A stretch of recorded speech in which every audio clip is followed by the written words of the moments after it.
Hello everybody, welcome back to Blob. This is Blob, and today we are going to be looking at more abandoned places. Y'all seem to like this, so I thought I'd go back to it. Anyway, let's just get into it.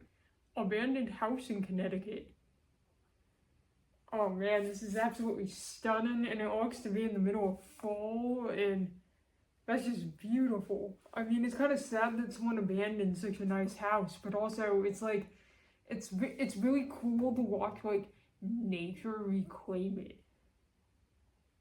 It's like, I mean, look at those vines, and they're all over the house, and it's just wonderful. I don't know, there's something so neat about that. It's cool, it's neat, I like that. And there's something like beautiful about that, you know? Corner store, small town, Ohio.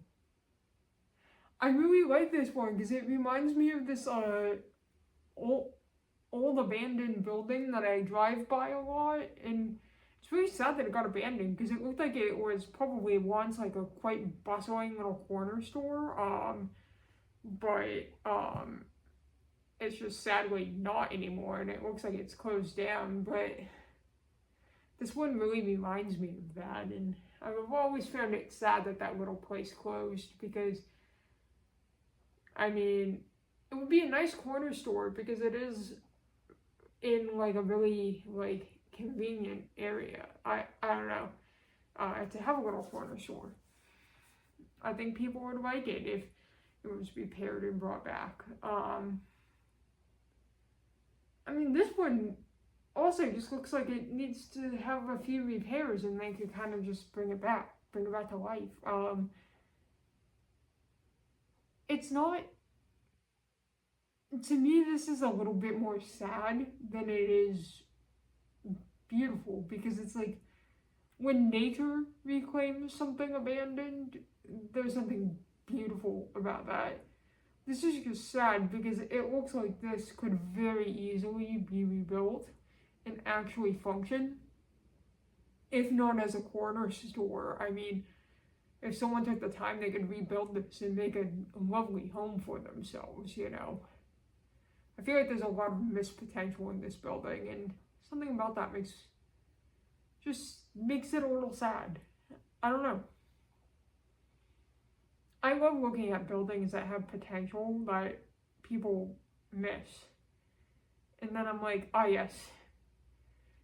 But the silly cryptid internet man does not have the monies to go in and make all those repairs that it would need to either be a functioning store again or to be a home for somebody, you know. Abandoned Porsche in Amsterdam. Oh, when people abandon their cars like this, it absolutely just irks me. There's a car in my neighborhood that someone just like abandoned, and it's like covered in bugs constantly. It is disgusting. I bet this way too expensive car is not only covered in weeds, but just covered in bugs. I don't know how big of a bug problem Amsterdam has, but Virginia has a bug problem. There are bugs everywhere.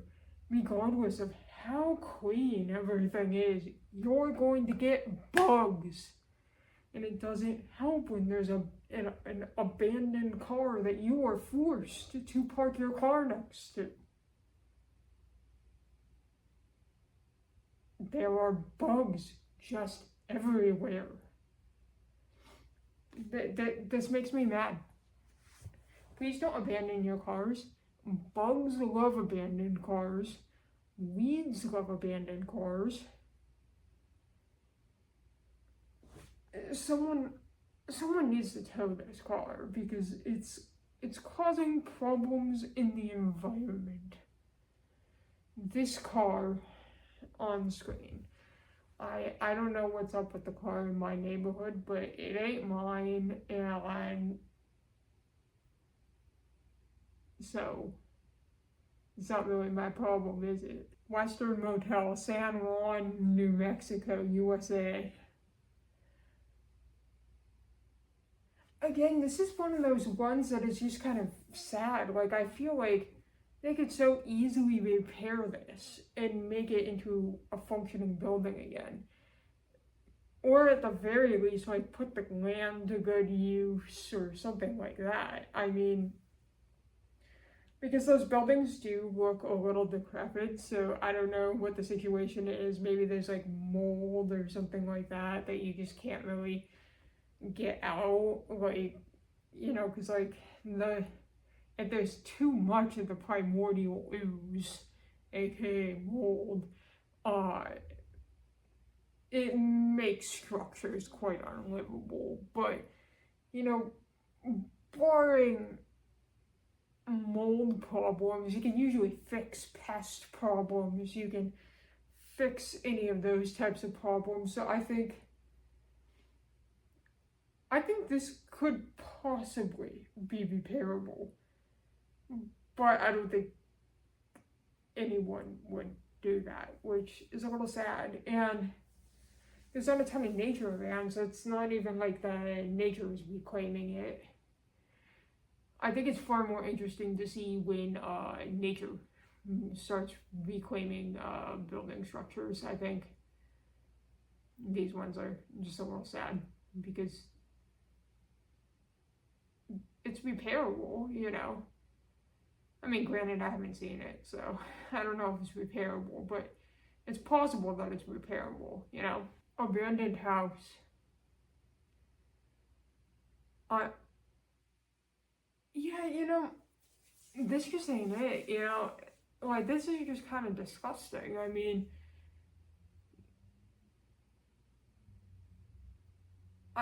I see mold everywhere. There's just trash everywhere. I mean, I don't even think this house is repairable, and that's just so sad. It's like,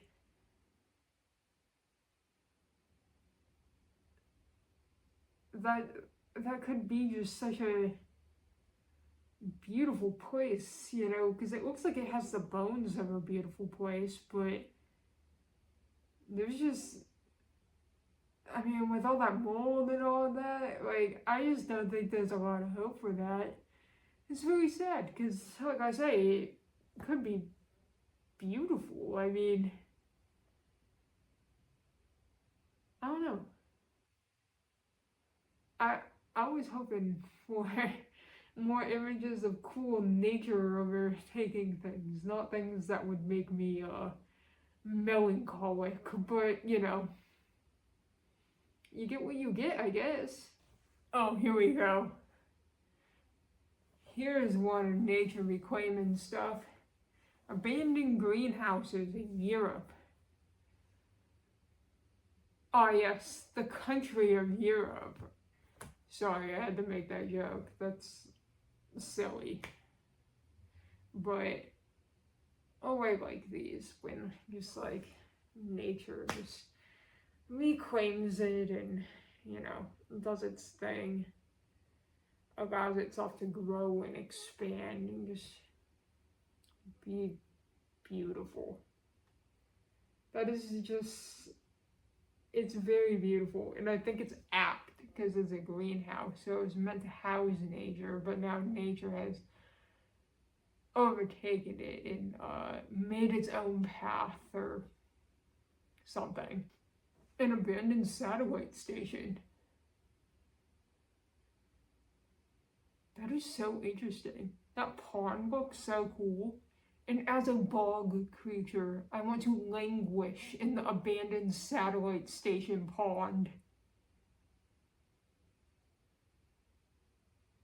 I want to sprawl in the abandoned satellite station pond. That sounds like a lovely day. A lovely day in the mind of the cryptid. Abandoned public swimming pool. I did not want to know what the guts of a swimming pool looked like. there's something sad about this, but I also don't like it. Like I say, I don't like pools, and I feel like there's something inherently creepy about an abandoned pool on top of it just being a pool, you know? There's something about this. It's just a little odd. It's a little off-putting. I feel, I'm feeling things about it or something. I'm having feelings. Okay, maybe not, but like, it is a little creepy. It's a little eerie, you know? I don't like pools. Abandoned sugarcane mill in the heart of the Belizean jungle. Look at how that tree is growing. That's so interesting. Like, look at all those roots. They're roots and they're growing over the mill. That is so cool. I love that. That's so interesting. I love it. Oh, I like that. And you know what it is? It's brick. I love brick. And I love tree. And I love nature. And it's so cool that the nature is eating the brick. Abandoned trailer somewhere in the Midwest. Yeah. This is just kind of what the Midwest all looks like. I mean, I regretfully lived there for the worst 6 months out of the year, and I never went back. I have no interest in going back to the Midwest, living in the Midwest, or anything like that. I find that not only is it boring, but it's like there's nothing to do past the time when it gets dark, and then when it's dark, it's absolutely like there's just an eerie feeling that goes over the entire place because there's literally like nothing. Even when you're in like a city, when I was in the Midwest, I was in Sioux Falls in South Dakota, but even then, even in the middle of a big city, it's like there was still nothing. And that's what makes it so eerie. But anyway, that's going to be all for today's video. Like the video if you like the video. Subscribe. Have a good day. Or don't. I don't know. I don't know you. Bye.